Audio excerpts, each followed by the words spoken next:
hope everyone can see my screen.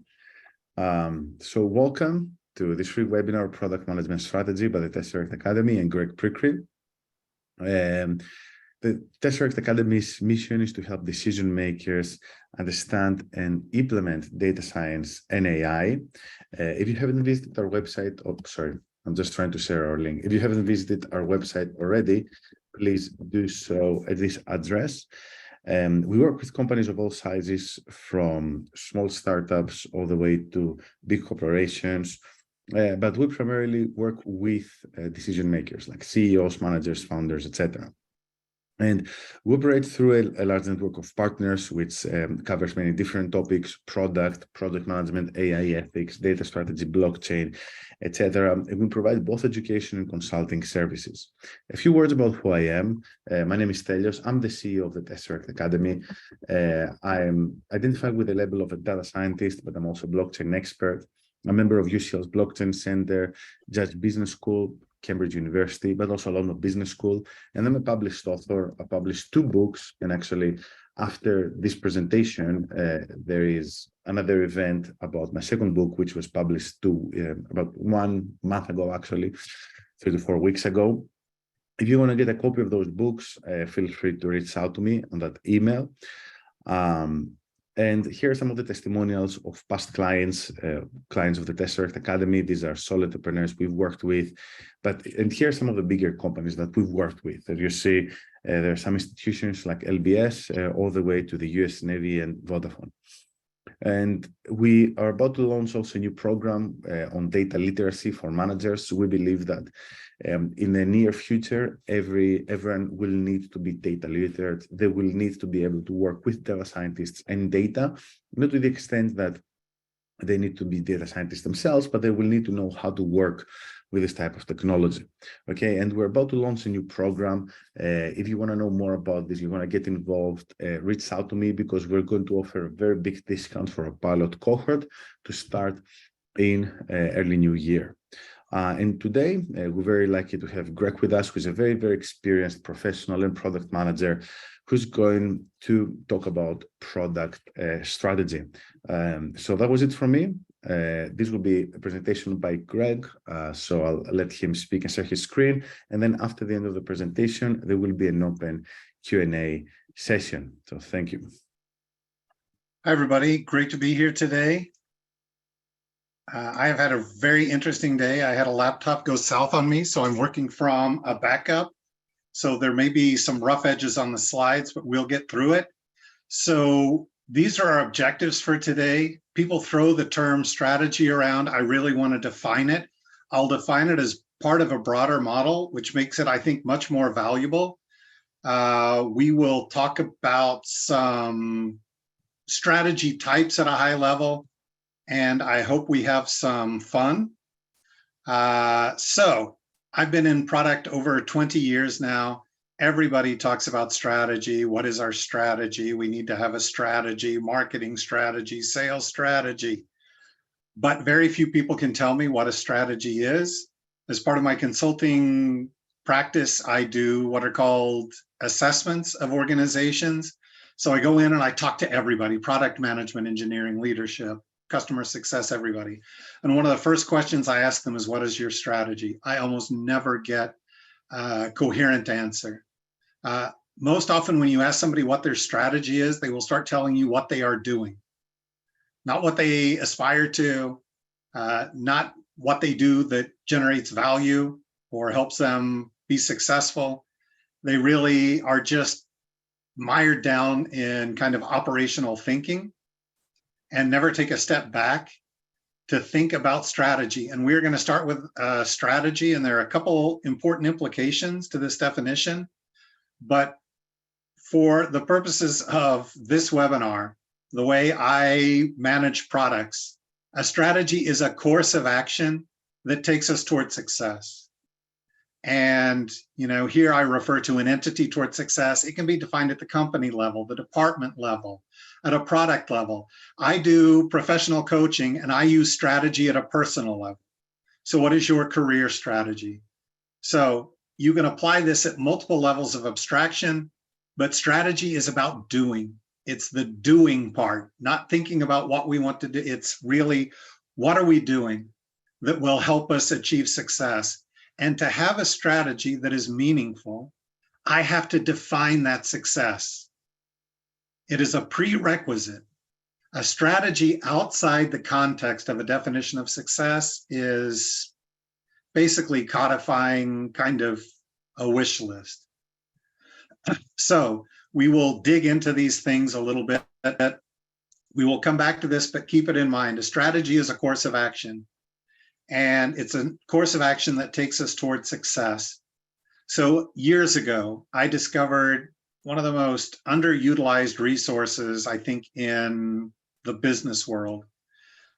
In 2015, I believe, that's the latest version, the Object Management Group published a spec about the business motivation model. So they thought very broadly about what motivates a business to do what it does. And they created it, they call it a model. It's actually a meta model, a set of concepts that help me capture the motivation for my business. Luckily, we can also use that for our product. So let's start by defining success. And in the model, they define a concept called ends. What are the ends that we want to achieve? And the first end they define is a goal. And it's pretty simple. It's just this general thing that you want. And you can see some examples. We have a goal of increasing revenue or expanding our global business. So it's got a vector, which tells me like which direction it's going, and a metric. And metrics are very important. A metric is just a unit of measure, and we'll decompose that. So goal, anybody can understand that, super basic stuff.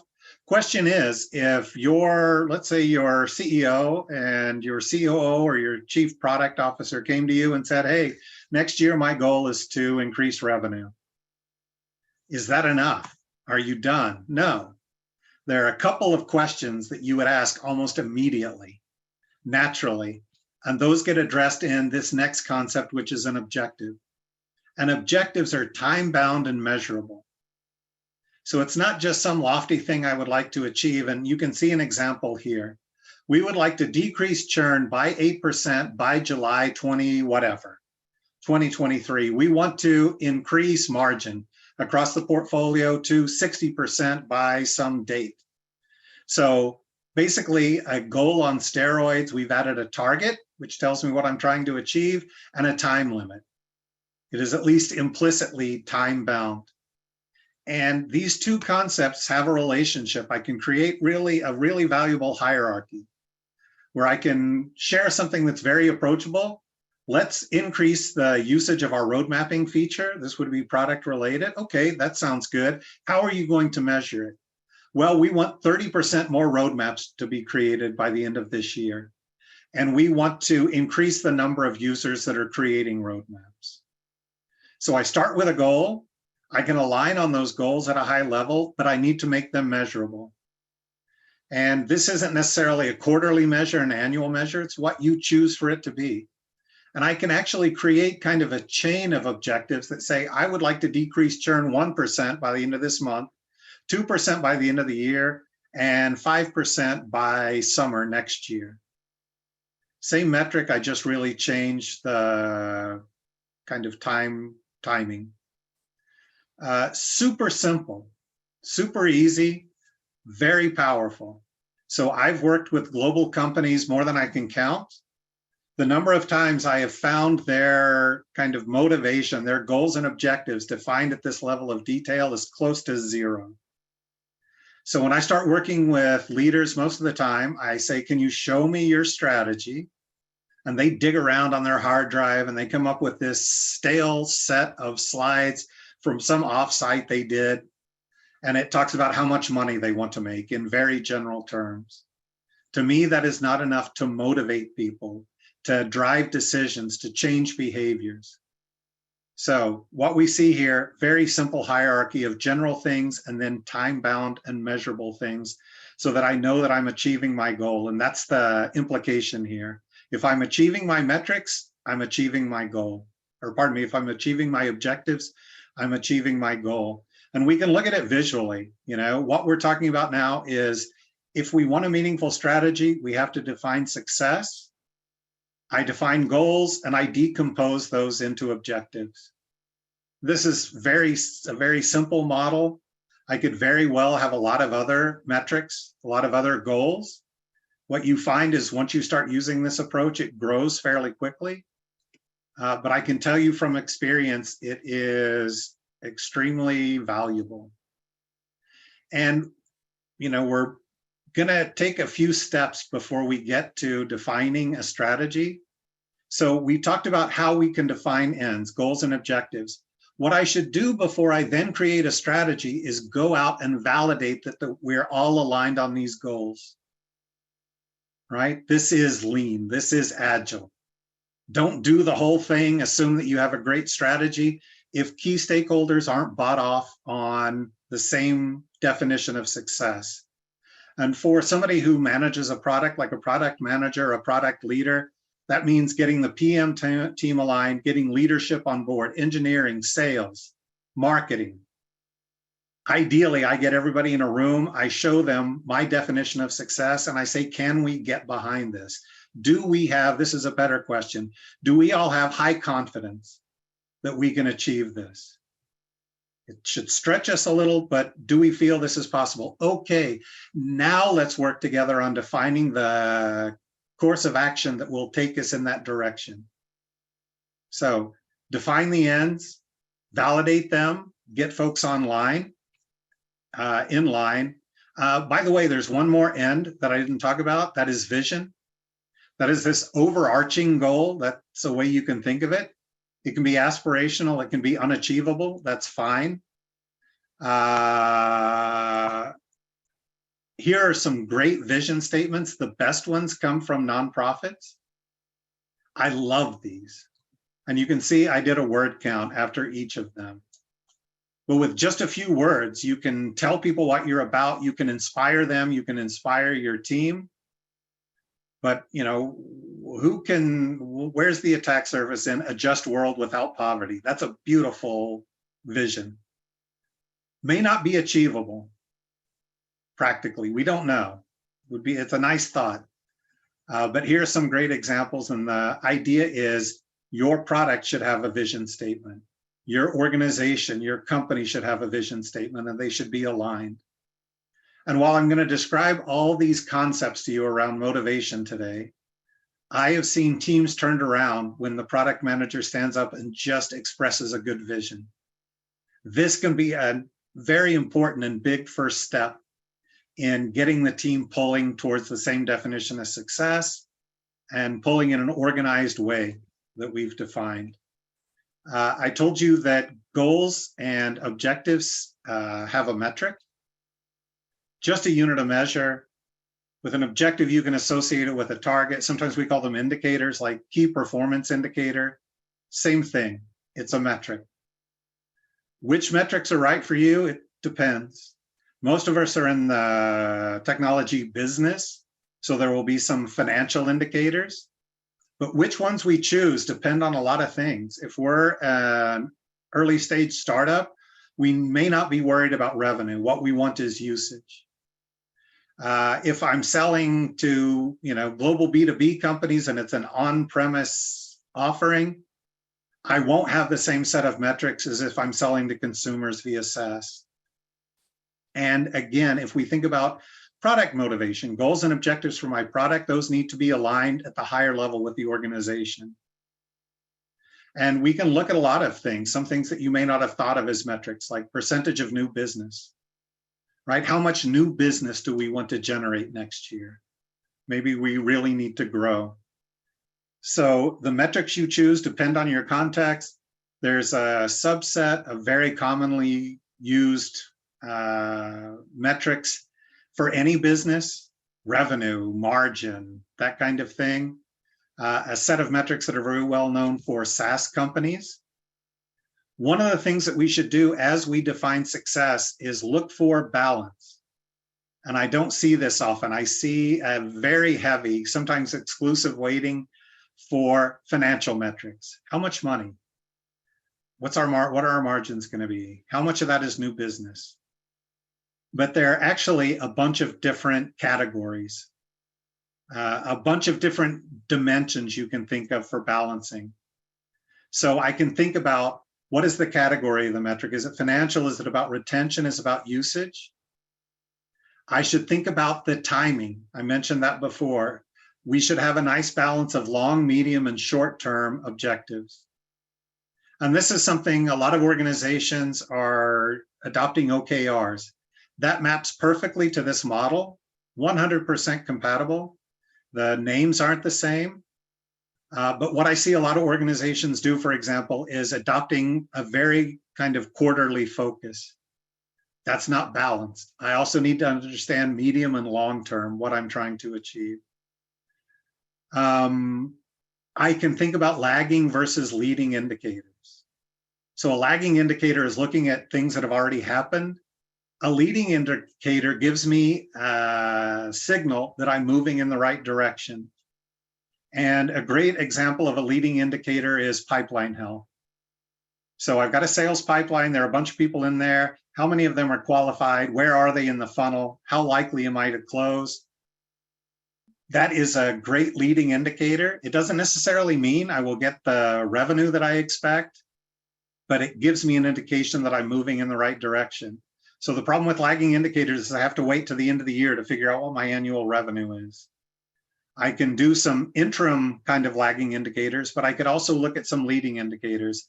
The Dow Jones is a leading indicator for the economy. If the Dow Jones stock index is high, I assume that the economy is doing well and might be eventually doing better.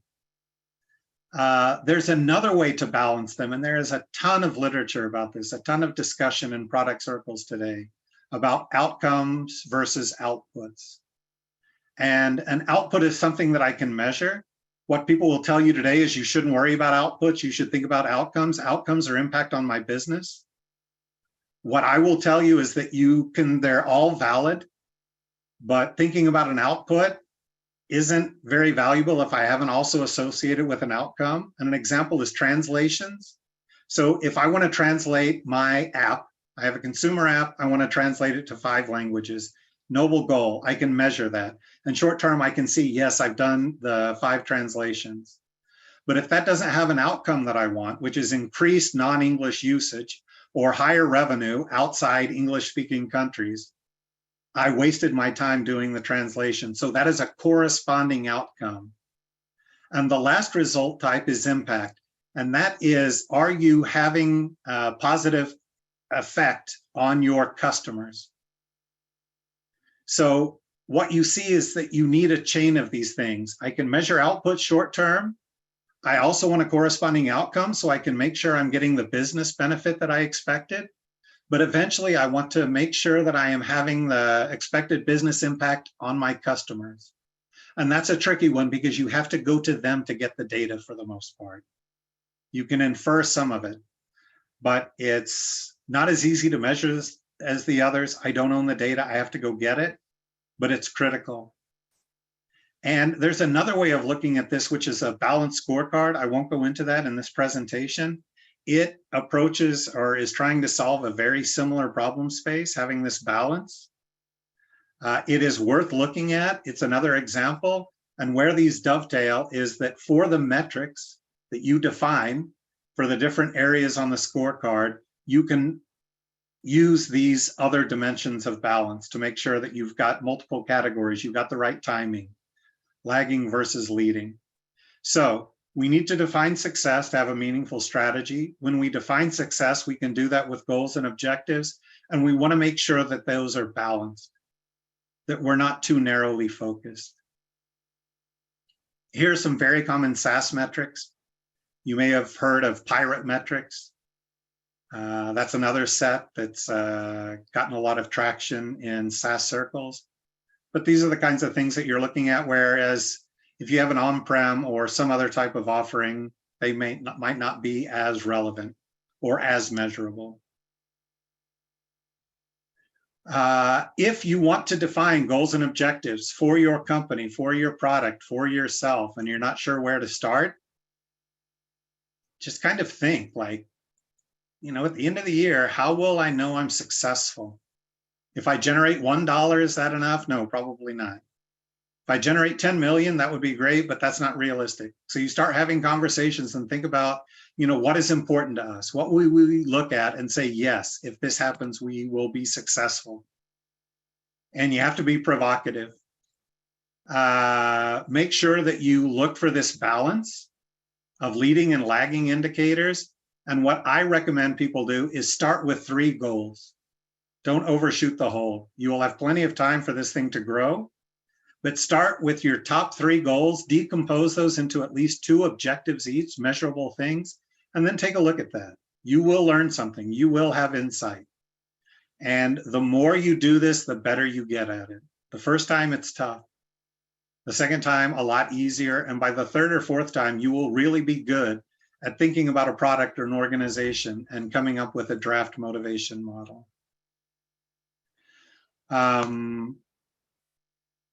There's some ends that some people overlook. I told you we tend to be financially oriented.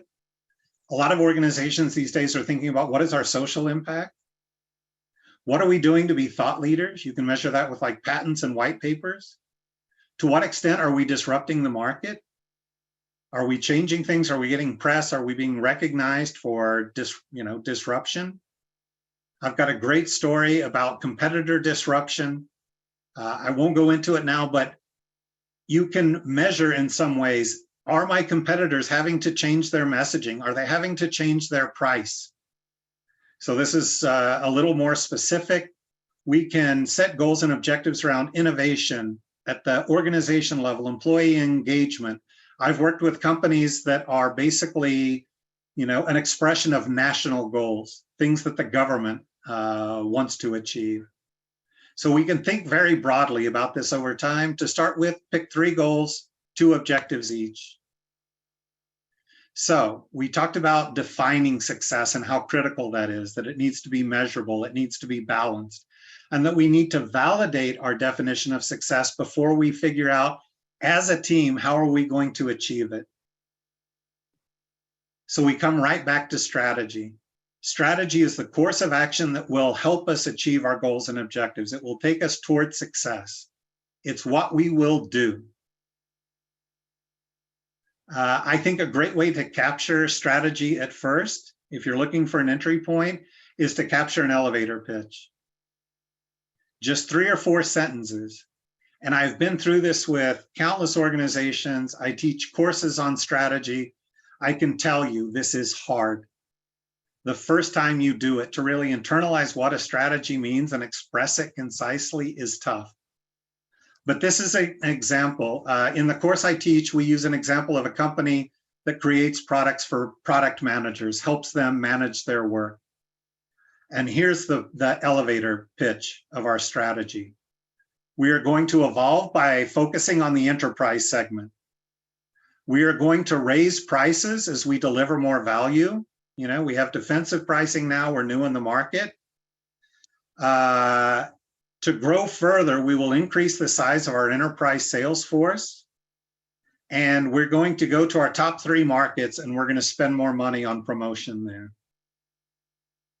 This isn't rocket science, but if we think about all the things we're going to do, distilling the ones that are really going to help us achieve our goals is critical. And I can decompose the strategy if I want. It's sometimes nice to decompose that into pillars. I can tell the team, look, our strategy this year, this is what I want you to think about. We need to evolve our existing portfolio. We need to look at the enterprise as our growth engine. We need to increase prices, and we're going to increase our sales and marketing efforts. That's how we're going to be successful this year. Can't overstate how powerful something that simple can be. It's something everybody can get behind, and there's tons of nuance. There's still planning that has to be done. A strategy is not a plan. It's a course of action. I still have to plan how I'm going to do those things. But if you can just get everybody on your product team aligned between 3 goals and a solid strategy, you will change the way you operate. And I think you have a much higher chance of success.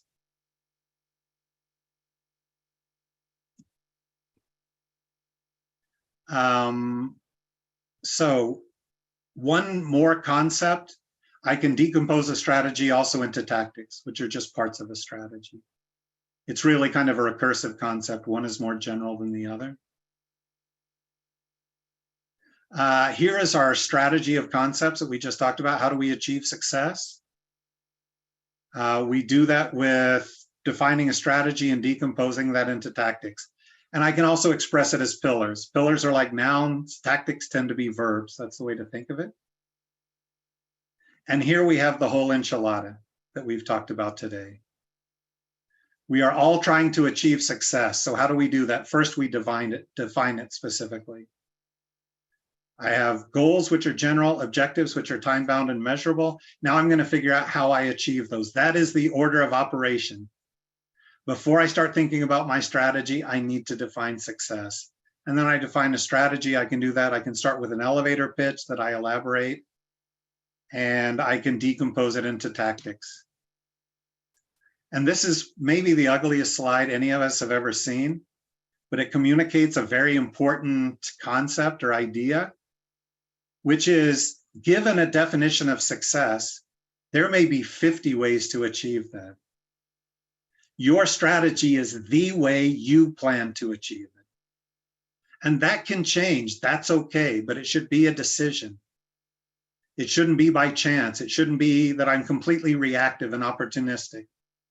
Your strategy sends a signal to your team that this is how we're going to do it, as opposed to a bunch of other ways that we could. And a good strategy drives decisions. It helps people avoid doing things on these other paths. So we talked about validating our definition of success. We should now validate our motivation model. We should go to our stakeholders and say, this is our definition of success. This is how we plan to achieve it. Do we agree? Yes, okay. Let's start executing the strategy. Let's start planning, and let's start monitoring our goals and objectives to make sure we're moving in the right direction. And if we're not, maybe we need to change strategy. Pretty simple relationship, pretty simple hygiene practice around this that I see very few organizations do. And here we just capture this idea of, if I think about a company, it should have its motivation. A business unit, its business unit should have a motivation. A solution is a combination of things: product, release, individual. All these things should be aligned. You can and probably should define some motivation at each level. So if you're a product manager and you have a product, you can set clear objectives for this release. You can talk about how you're going to achieve them in this release. What are you going to do? Super powerful. This is the level where product managers are accountable. At the enterprise, I would expect it of senior leadership. And it's perfectly reasonable to go to your leaders and say, what is our definition of success and how are we going to achieve it? Don't be surprised if they don't have a great answer. We can ask the question. I tend to think of this stuff, I've drunk the Kool-Aid, as self-evident, but why should I care about having a strategy? There are people who will say it's a waste of time to have a strategy. You're not going to be able to do it. All this other stuff. This is what I see in organizations that have no strategy. They can't prioritize anything in any kind of sensible, wise way because they don't really know what they're trying to achieve. So they prioritize based on who's screaming the loudest, the biggest fire, instead of what they think they need to do to be successful. These organizations become very reactive to their customers at the expense of understanding the rest of the market. So their customers are screaming, we want this and that. They miss huge market opportunities because they're not listening to anybody else. They don't have a strategy for growth. They don't have a strategy for new business, and they become in an unhealthy way focused on customers. You can focus on customers too much. There's no alignment. Sales is going this direction. Product is going that direction. Marketing is doing something completely different. And after a while, you will find that it starts impacting morale. People feel like they are just wasting their time. If you don't have a strategy, a sensible way forward, you are going to spend your time trying to catch up with all your competitors. And that is thankless work. It is the hardest way in the world to make a living, is trying to keep up with each and every one of your competitors. You should have a strategy that differentiates you and creates a path that you're not just in a bake-off every time you go talk to a customer. And as I kind of referred to before, you're just going to miss opportunities. You're not going to be looking ahead. You're not going to be making good decisions, and you become reactive and overlook things that, could have been huge opportunities for you. So I guess I've gone for maybe 30 minutes.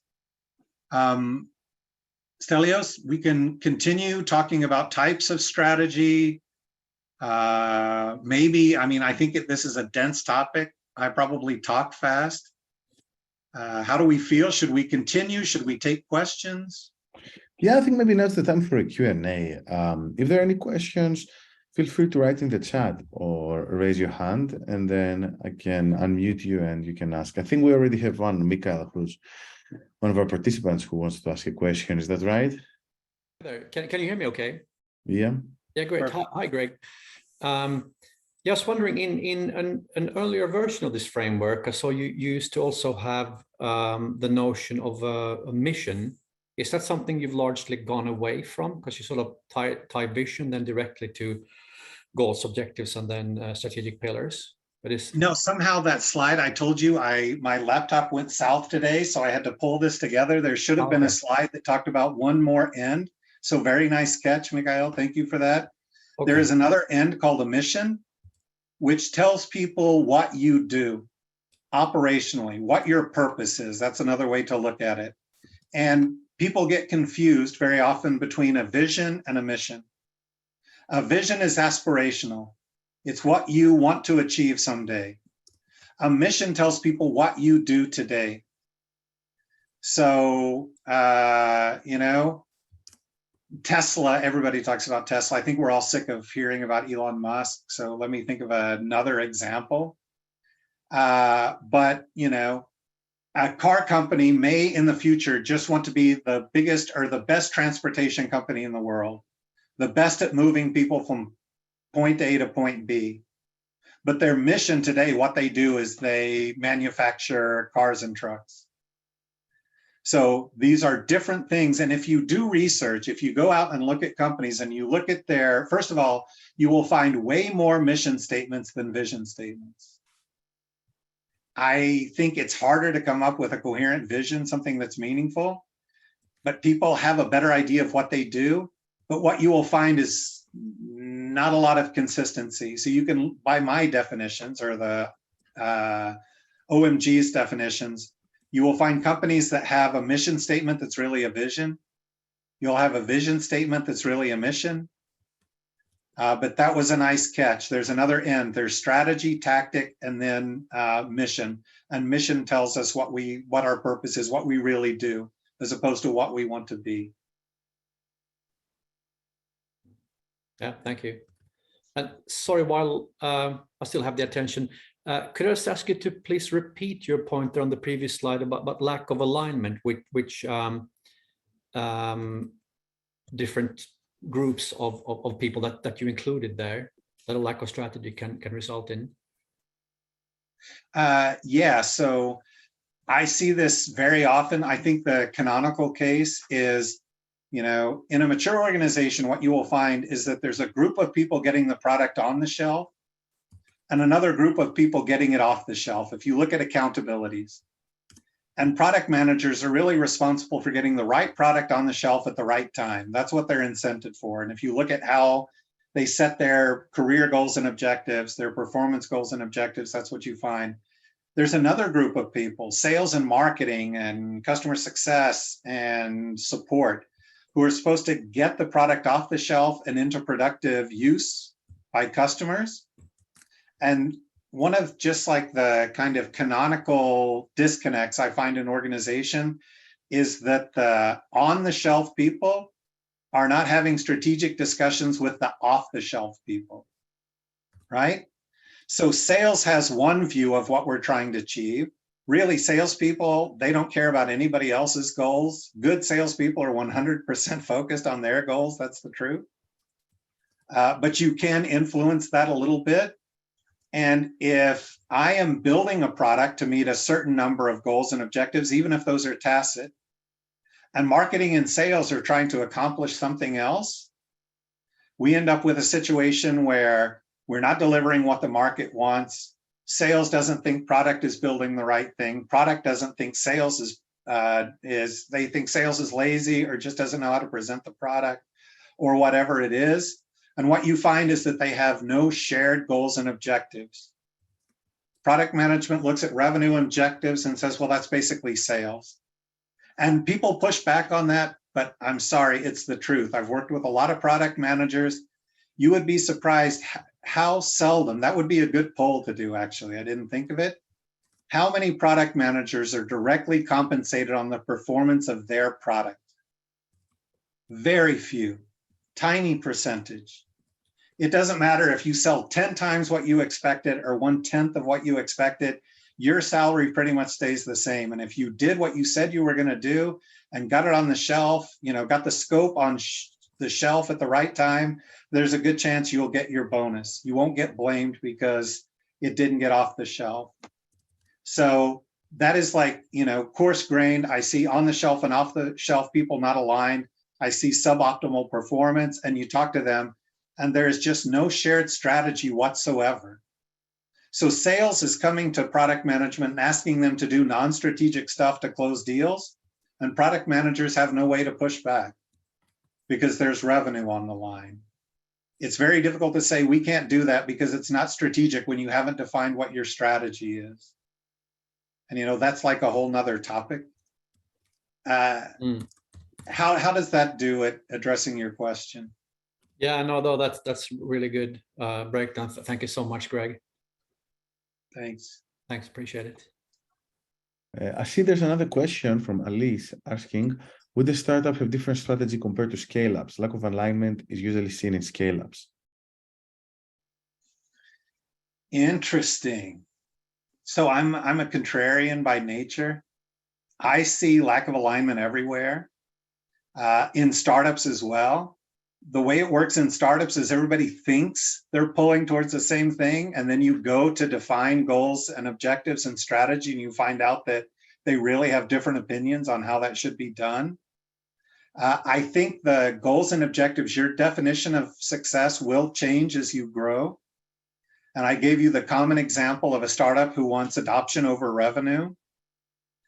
So that's a clear example where as you go to scale up, you're going to have a lot more focus on financial objectives. Usage is nice, but it doesn't pay the bills. So yeah, I would say organizations, that's one important dimension where you are in terms of maturity. If you are managing a mature product, you probably won't have like aggressive growth metrics. Doesn't make sense.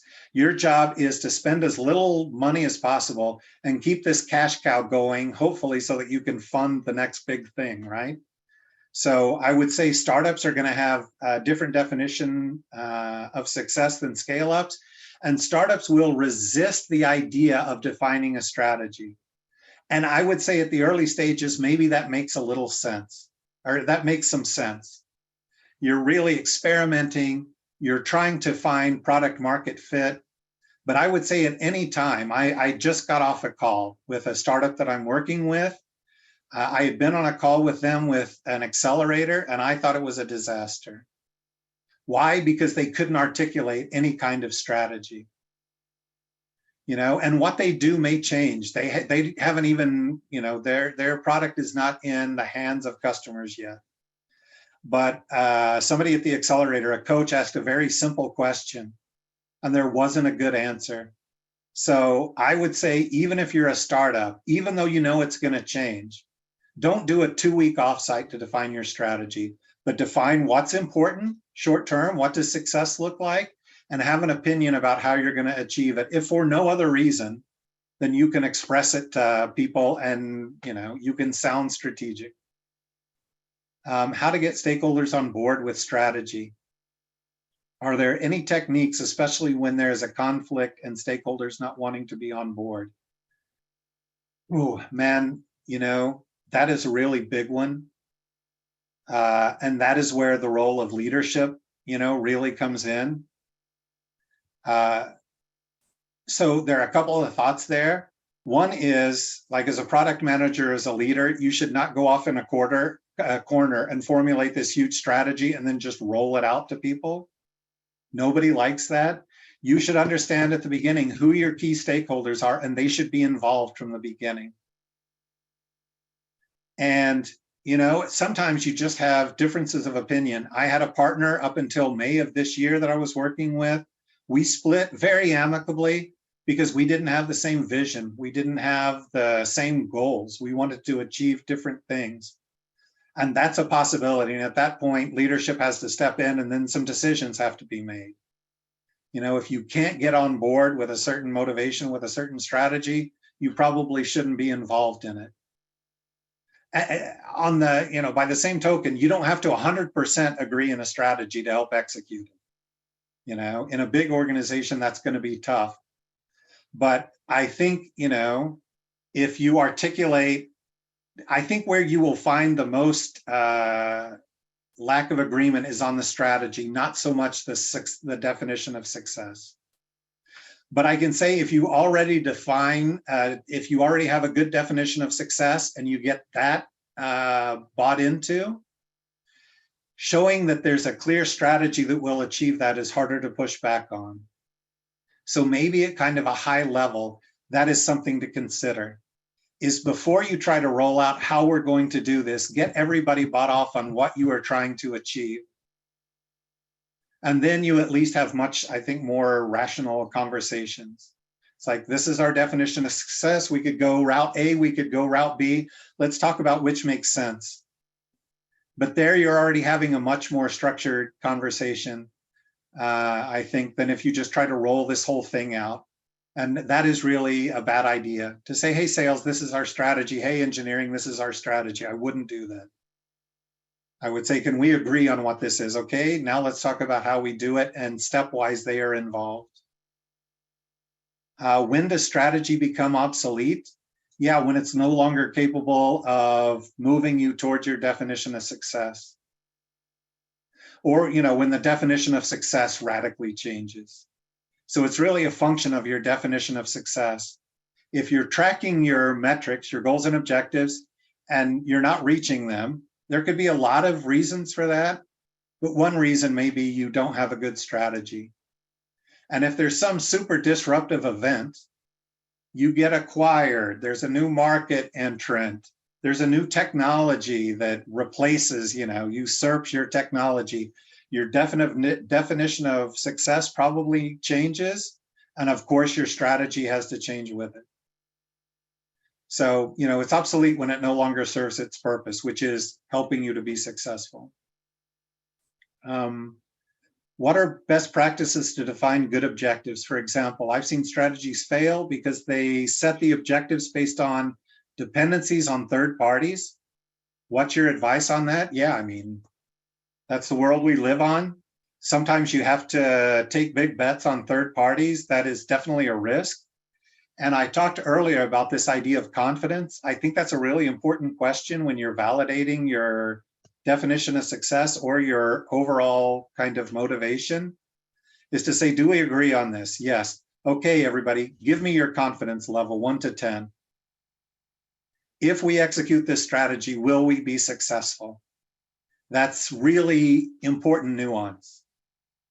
And I went through an exercise late last year I guess it was early this year with a client, and sales confidence and the definition of success was, I think, 40%.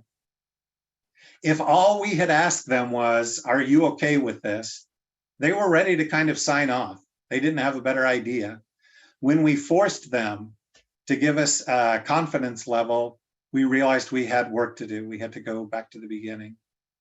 So I would say that is best practice, and dependencies on third parties, that's something that just has to be managed as a business risk. And yeah, sometimes you will fail, especially if you're relying on third parties for strategic stuff. Juan Pablo has a question. Do we still have time, Stelios? Yeah, I think we have time for one more question. Yeah, because then there's another event in 10 minutes. That we have Okay. to start. Message should be focused on how output can create more leverage for your stakeholder. Not everyone can win. In the end, growth strategy helps the business and will help your stakeholders. They are doing something. Oh, okay, not a question. How often should we be doing strategy meetings? Okay, this will really be the last, and that depends on your circumstance. If you're an established, mature business, you can probably do things like, you should probably revisit at least twice a year, maybe quarterly. If you're an early stage startup or you're a scale up, you may need to look at it. You may really need to live on top of your metrics. And when you see that you're not moving in the direction, do root cause analysis, figure out what elements of that belong to the strategy and change the strategy. But, I don't think for most organizations, this is like a weekly thing, maybe every month or two. Like as a product manager, it's good to look at your metrics, see where you're headed and ask yourself, if it's not going the way I want, is this because we have the wrong strategy? A million reasons you don't meet goals and objectives. Strategy is probably one of them. So there are other questions. I don't know how we can get them answered. Maybe we can think about that, Stelios. I didn't get all the way through the slides. Stelios and I are working on some workshops around strategy that go into details about this model, go into details about different growth approaches, growth strategies. And participants come out of this workshop with like a killer draft strategy. It's a lot of fun. It is super interesting. And, you don't just come out with some knowledge. You come out with something that you can take to work and start refining and executing on. So I think, Stelios, later, sometime this month, we'll get the schedule shored up. Is that right? Yeah, if anyone is interested in participating in this workshop, there's a limited number of seats available. Just shoot us over an email. We're going to follow up after this event. There's also going to be a recording of this event, which will be uploaded on our website. Make sure to visit this for anyone who's not done that already. And for those of you who are interested, there's actually going to be another event, which is a presentation of my second book. And we'll be handing out virtual copies, which is going to be right after this event in 7 minutes. If anyone is interested, I paste the Zoom link below. The event will start in about 7 minutes. All right, everybody. Thanks so much for your time and the great questions. And yeah, we will follow up when we get these sessions scheduled. And maybe in the meantime, Stelios, I can provide you for some links. There's some questions here, and we can point them to some resources that would be valuable. Okay. Thanks, everyone. Hopefully see you soon, maybe even the next event. Thank you. The recording will be on the Tesseract Academy website. Just make sure to go there, and will be uploaded this week. Yeah. Thanks, everyone. Thanks, everyone.